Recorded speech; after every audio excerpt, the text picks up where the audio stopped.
You're watching Post-Merger Playbook, where we unpack the real cost of corporate change. Welcome, I'm Rashid Umar. There were no pink slips, no reduction in force memos, no mass emails, just absence.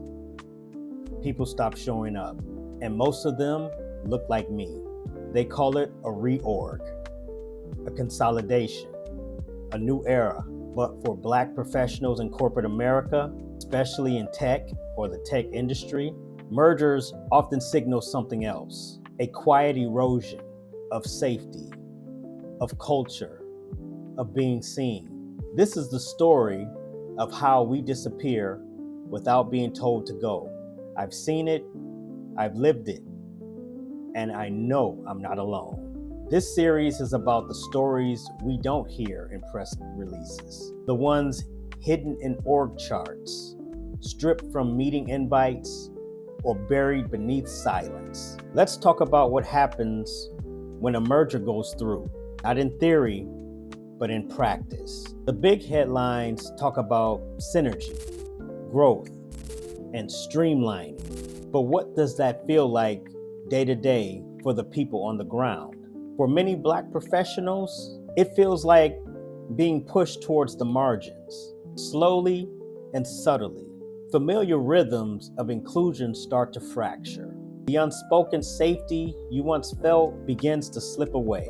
Corporate mergers are often sold as a strategic move, as vision, as growth. But inside the building, it often feels like erasure, especially if you're Black.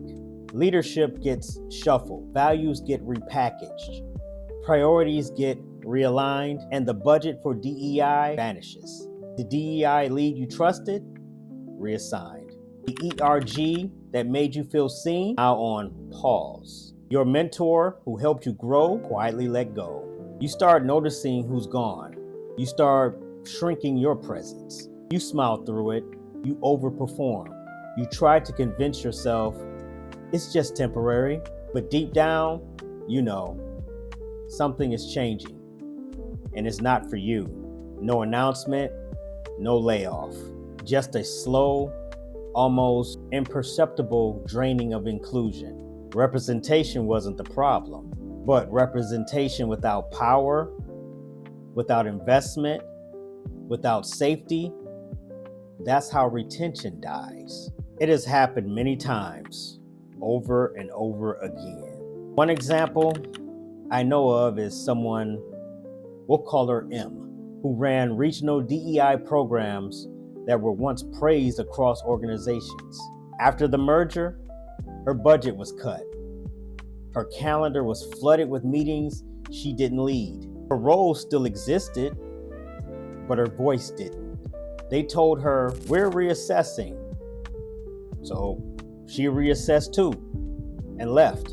Another, a Black director who mentored half the department.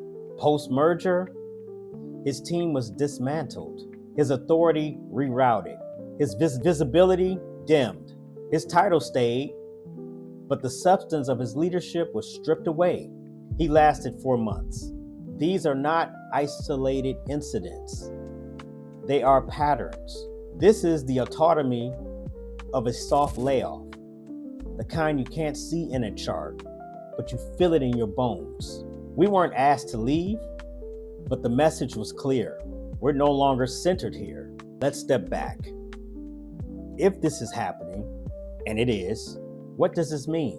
This is what I call the soft layoff effect. Not a formal notice, not a headline, but a cumulative cultural withdrawal. Sometimes it's not about being fired. It's about being faded out. It's when your contributions are minimized, your advocates are removed, and your identity gets flattened into surface level representation. You feel it in skipped invites, in "we've moved that under another team," quote unquote, in never being asked back to lead.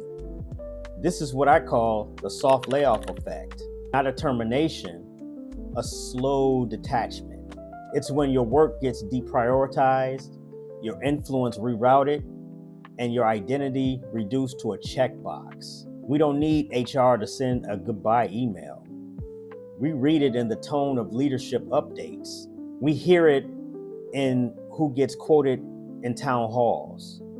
We feel it when our feedback is no longer followed up on. And it doesn't just hurt morale, it reshapes the entire culture. When DE&I becomes optics and retention becomes optional, your credibility with marginalized employees implodes quietly and permanently. If you're in leadership, stop asking why people leave. Ask what made it harder for them to stay. Ask what culture you killed when you merged convenience with cost cutting. Because trust doesn't vanish overnight. It erodes with every missed opportunity to affirm that people still matter. So the question is, what can be done? If you're in a position of power, this isn't just a personnel issue. It's a cultural debt issue, and that debt compounds. You can't recruit your way out of cultural decay. You have to rebuild trust with the people you didn't realize were slipping away. The ones who left quietly, professionally, and with every reason to stay if they'd been valued. So, if you're in leadership, ask yourself, who left quietly and what did you lose when they did?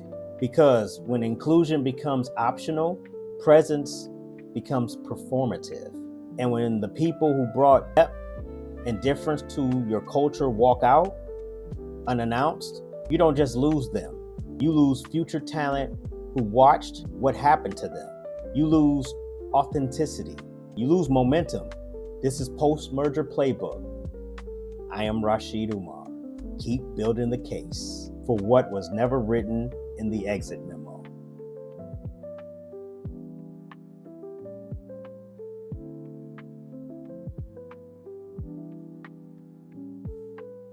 Next time on Post-Merger Playbook, culture doesn't disappear all at once.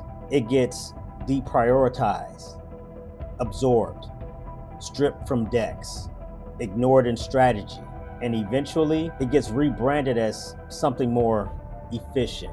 We're talking about cultural debt, what companies owe when they trade belonging for consolidation. I'll break down the signs, the consequences, and what it takes to lead with equity after the dust settles. Next time on Post-Merger Playbook.